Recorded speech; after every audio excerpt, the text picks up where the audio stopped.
Hi and welcome back. If you're thinking, Claude, why are you sitting on the ground and your kitchen in the background and not in front of your game collection? That is because here is sort of the best lighting from the room. My game room actually has a different light source, and when I make a video, you'll see the flash of light. And if I turn off the light, the video will be very dark. So that's why I'm making the video here. Also, look at my awesome shirt of Dragon Ball. Pretty freaking cool. I know. Yes, I have to shave. I know that too. And yes, I know my kitchen is pretty cool. So the downfall of AAA gaming has begun. And nobody really says it, but let's be honest, there are so many layoffs in the entire AAA industry, mostly AAA industry, that we kind of know what's happening. And Sony, the new CEO of Sony or boss of Sony PlayStation, I don't know. I don't really follow gaming, modern gaming that much anymore. I don't actually really care about it that much anymore.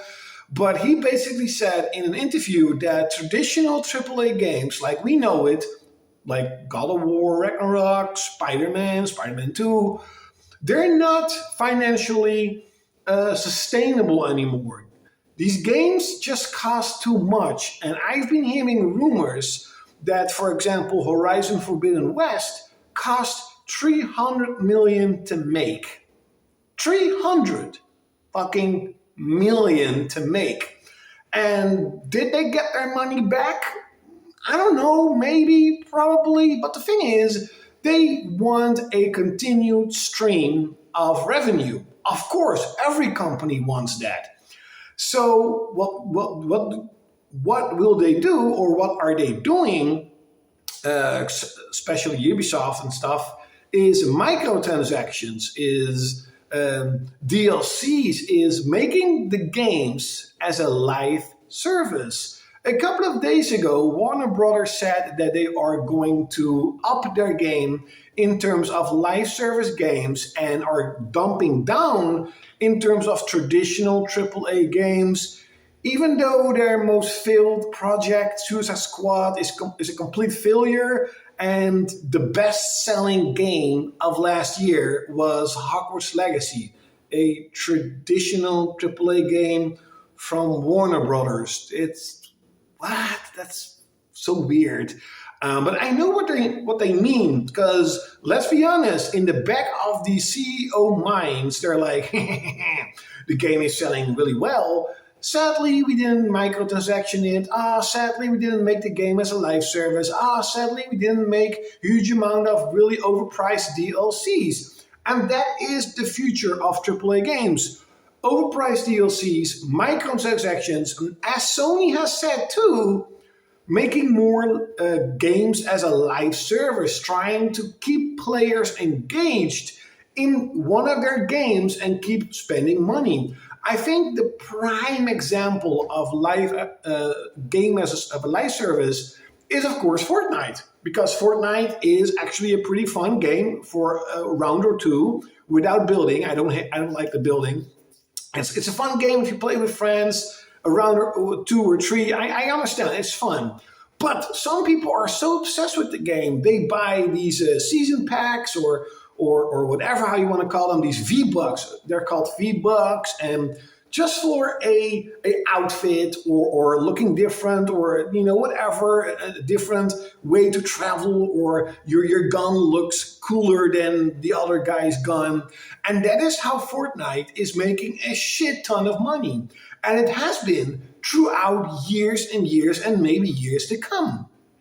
And when, for example, back in the day, yes, back in the day, I'm a boomer. I'm really becoming a boomer in terms of gaming. I really don't like the gaming industry as of right now.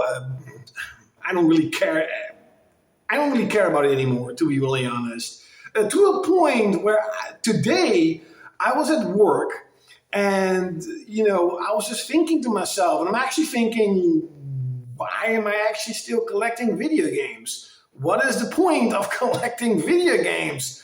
And, when I got home, I was looking at my game collection and I'm like, do I want to sell this? And I'm like, no, I don't want to sell it. It's still close to my heart, but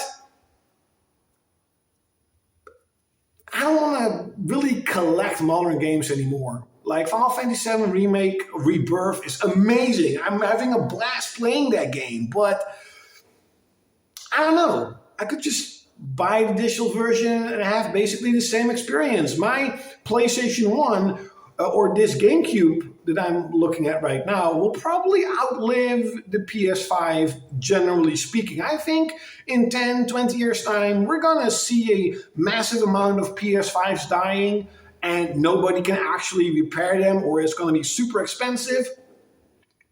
Where with the PlayStation 1 to Super Nintendo, people are probably going to still use them and play them. We don't know the future, but that's just what I am thinking. And I'm off topic, by the way. But the point is that even Sony says that AAA games are unsustainable. They basically say that we're going to dump down making these these huge open world games with amazing graphics. And I think that is the problem. Everybody, well, not everybody, but so many gamers want amazing graphics, beautiful scenery.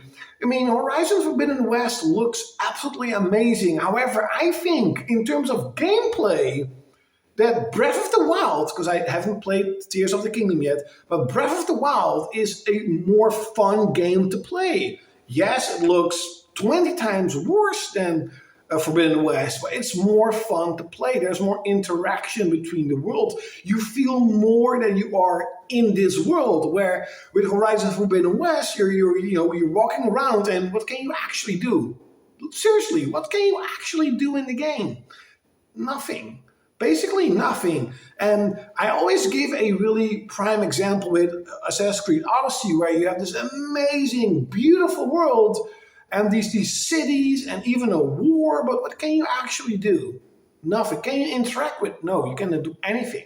You can walk around Athens, you can do the repetitive quests that you have done dozens and dozens of times, but you cannot go up there and say, hey, I want to buy a house. It's very stupid, but I've been playing Fable last year at the end of the year, and I'm like, that game is so small in sense of scope, yet it offers so much possibilities to do. Is it stupid to buy a house or get married in a video game? Maybe it is. But if you're playing a role-playing game, and again, in Assassin's Creed Odyssey, you are role-playing a mercenary, but you can't really do anything in this beautiful world they created.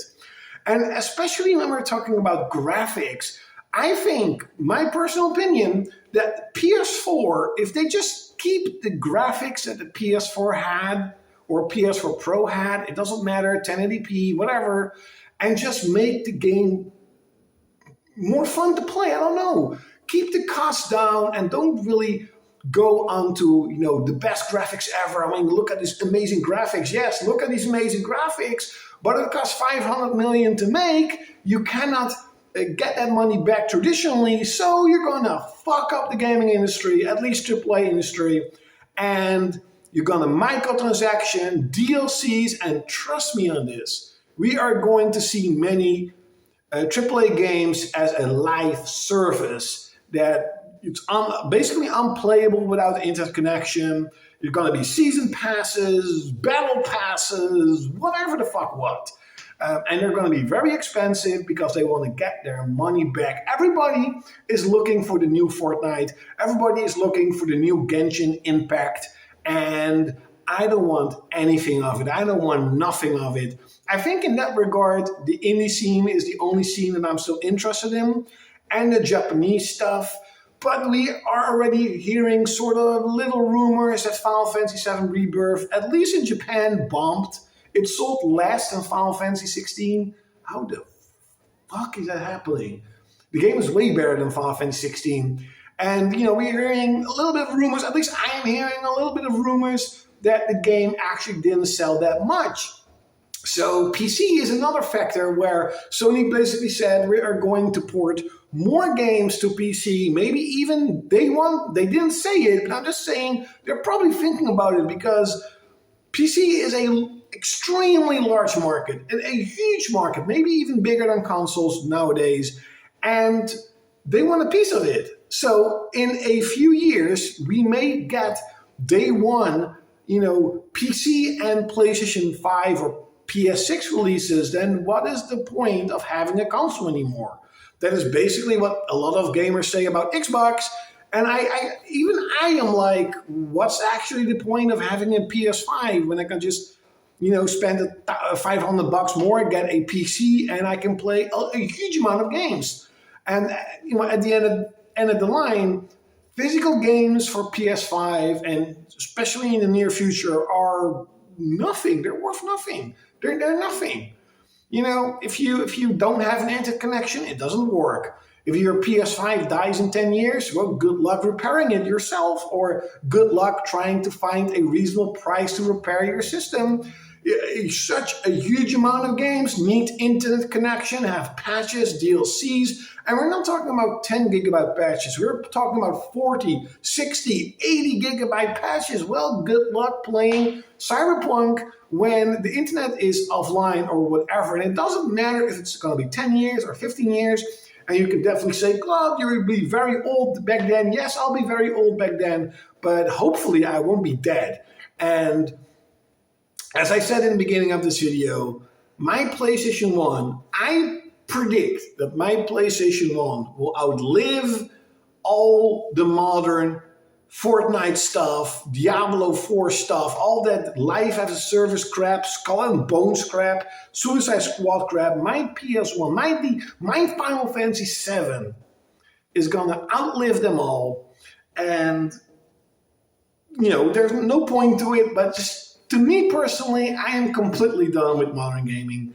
I don't really care about it. I have played God of War Ragnarok and I'm like, I am playing literally the same game with a different paint coat. Just gameplay zero, basically zero. Kind of Spider-Man 2, like Spider-Man 1 was really cool. I'm not a huge Spider-Man fan. I'm not a huge comic fan in general. Spider-Man Miles Morales, haven't played it. It looks kind of the same as Spider-Man 1. And I have seen gameplay of Spider-Man 2 and I'm like, yeah, it looks good, but it kind of plays like Spider-Man 1. What's the point? All these sequels, all these remakes, all these remasters, all these ports. I mean, they remade Persona 3 and, good for them. I've heard that's a pretty good game. And they locked out, or basically they cut out all the extra stuff that you had on the PlayStation 2 with Persona 3 FES, and they're now going to sell it on a season pass. Yeah, so good. We love Atlas. Wow. Nope, I'm not digging it. I'm not doing it. So yeah, this is really the end, sort of the beginning of the end of the traditional AAA industry, and we already have seen a massive decline in both quality and quantity in AAA games, where back in the day, yes, I'm a boomer, on PS2, on Xbox, it felt like, especially at the end of the year, there was a huge amount of AAA stuff, from Metal Gear Solid to FIFA to Pro Evolution to Prince of Persia to Halo. It doesn't really matter. There were so many games that were back then considered AAA, and they're vanished. They're gone. We have a couple of AAA games like Cyberpunk that we have to wait a shit ton of years for, and then eventually it fucking sucks. I'm not saying that the game sucks, but we all know how they released it. Broken, buggy as fuck. So much that even Sony pulled the game out of the store. It was embarrassing for so many years of hard work. And then I'm actually going like a really big rant. And then we're going to have another problem is AI. Now, I'm always sort of into the future. I do see a lot of problems with AI. And yes, I'm one of those guys who thinks robots are going to take over. Yep, I totally believe that's going to happen. Or it is a possibility that could happen. But AI in the video games, game developers are going to get, I won't say lazy, but fired because AI is going to do their job. And I'm not sure if it's a good thing or a bad thing, but I don't want AI in my